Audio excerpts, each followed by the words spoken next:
Good evening बच्चों, आपका शांति कुंज online classes में स्वागत है। बच्चों, पिछले वीडियो में हम मिट्टी, क्षरण तथा अपक्षरण इस चैप्टर को पढ़ रहे थे। आज इसमें आगे पढ़ते हैं। आज हम जानेंगे मिट्टी आप प्रदान के बारे में, यानी सॉइल इरोजन। प्राकृतिक घटक जैसे वर्षा, नदियों, समुद्री धाराओं तथा तेज वायु आदि द्वारा मिट्टी के नष्ट होने को ही मिट्टी का क्षरण कहते हैं।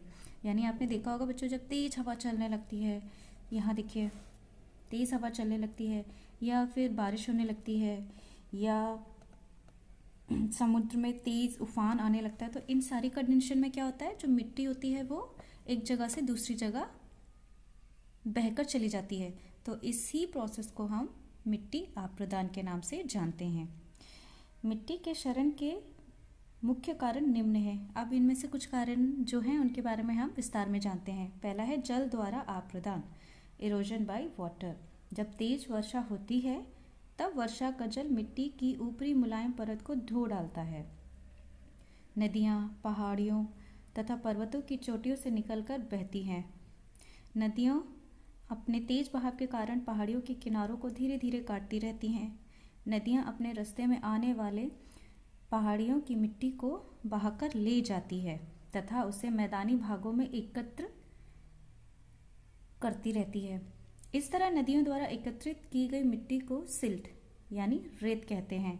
सिल्ट में खनिज, लवण तथा ह्यूमस प्रचुर मात्रा में मिलते हैं।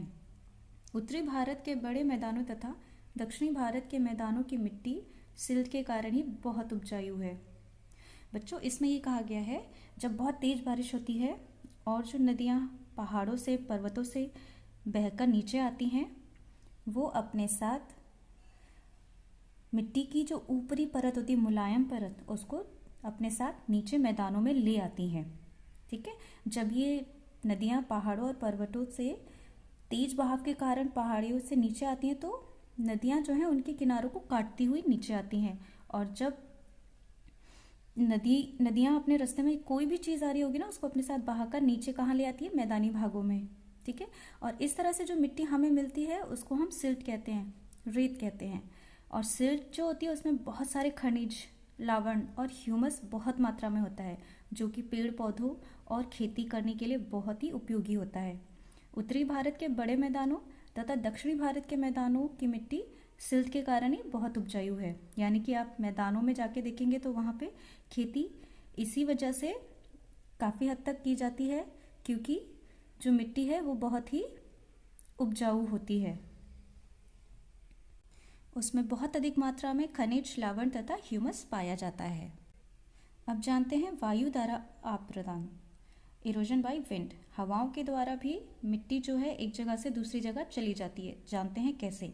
तेज वायु के कारण भी ऊपरी मृदा प्रभावित होती है। ऊपरी मृदा यानी कि मिट्टी का जो ऊपरी हिस्सा है, जब तेज हवा चलती है तो उसको नुकसान होता है, क्योंकि यह मुलायम तथा ढीली होती है। ऊपरी मृदा की मिट्टी के कणों को तेज वायु अपने साथ उड़ाकर ले जाती है ना। जब बहुत तेज हवा चलती है तो जो ऊपरी परत होती है मिट्टी की, उसको उड़ा ले जाती है। जब वायु की गति कुछ धीमी होती है तो मिट्टी के कण नीचे गिर जाते हैं। इस प्रकार मिट्टी के कणों का एक स्थान से दूसरे स्थान पर हस्तांतरण होता रहता है। तो आप समझ रहे हैं, जब तेज हवा चलती है तो मिट्टी एक जगह से दूसरी जगह चली जाती है। तो जहाँ से उठकर जाती है वहाँ पर ज़्यादा उपजाऊ मिट्टी नहीं रह पाती है। जब ऊपरी मृदा की उपजाऊ मिट्टी किसी स्थान से हट जाती है तो वहाँ की मिट्टी अनुपजाऊ हो जाती है, जो पौधों के विकास के लिए उपयोगी नहीं रहती। इसलिए मिट्टी के क्षरण को रोकना चाहिए। समझ रहे हैं, चाहे वो पानी की वजह से हो रहा हो, चाहे वो तेज़ हवा के कारण हो रहा हो, हमें मिट्टी के आप्रदन को रोकना होगा।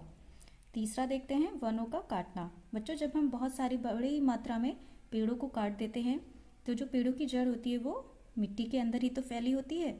हम उन पेड़ों को काटकर उन जड़ों को भी नष्ट कर देते हैं, और जिसकी वजह से मिट्टी ढीली हो जाती है। देखते हैं इसमें क्या है। घरों के विकास के लिए वनों को समाप्त किया जाता है। ये तो आप सभी जानते हैं। जब हमें घर बनाना होता है तो हमें उसमें लकड़ी की बहुत बड़ी मात्रा में ज़रूरत होती है। पेड़ों को काटा और जलाया जाता है, जिससे कार्बनिक पदार्थ की हानि होती है। ठीक है बच्चों।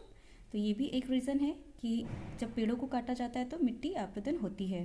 4th पॉइंट देखते हैं, अतिचारण, ओवर ग्रेजिंग। पशुओं के अत्यधिक चरण से उपजाऊ भूमि पर घास की अपर्याप्त मात्रा बचती है। अब फलतः मिट्टी के जीव मर जाते हैं और मिट्टी की उर्वरता नष्ट हो जाती है। अपर्याप्त घास के कारण वर्षा भूमि का कटाव करती है।